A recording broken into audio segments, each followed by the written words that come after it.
xisbiga xaakimka kulmiye ayaa ololeysa doorashada madaxtooyada ka bilaabay degmada Garadag iyo deegaanada hoos yimaada waxaana isugu soo baxay dadweyne aad u tiro badan kuwaas oo ku dhawaaqaya hadallo ay ku taageerayaan xisbigaasi waxaana ugu horeyntii la hadlay taageerayaasha gudoomiyaha xisbiga Sahal Maxamed Ismaaciil iyo xogayaha xisbiga Awliya Maxamed Ogle madax dhaqameed haween dhalinyaro iyo dadweyne kale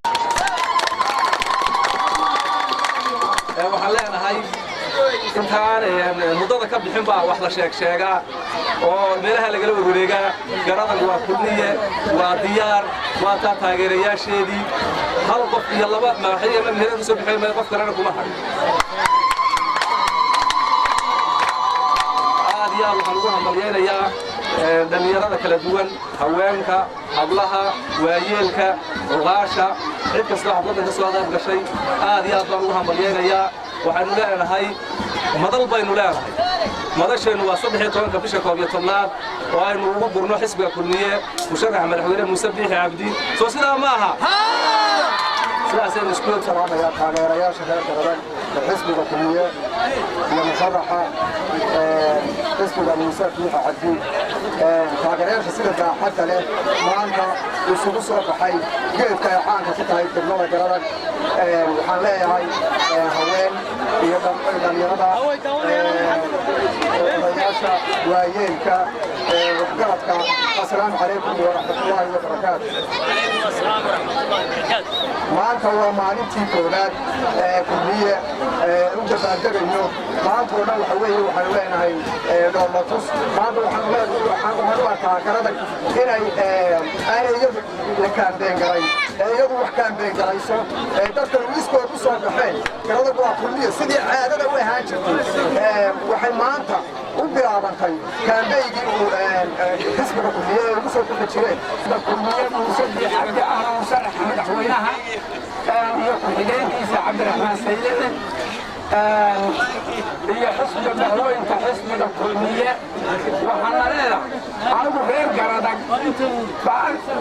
hadalkaa la joojiyey reer Garadag iyo kulmiye la kala hadli maayo waayo jamhuuriyadda Soomaaliya la ogtahay reer Garadag inay kulmiye yihiin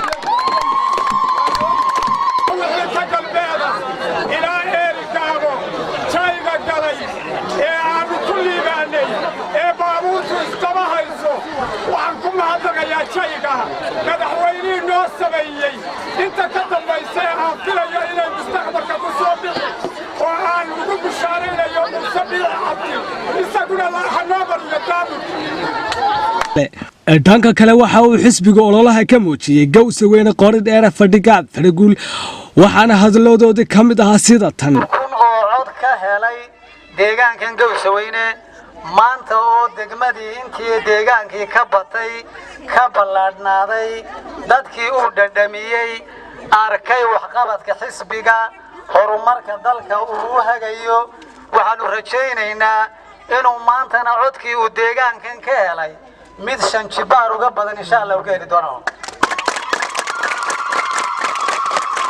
يا ريت جوس وينه أنا قاصد حسبي كلمية وأنا دمان وذا كناي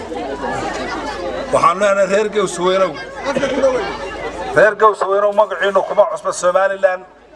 كمان عصبة حسبي كلمية نكمان أنت مشرح هنا ومساعد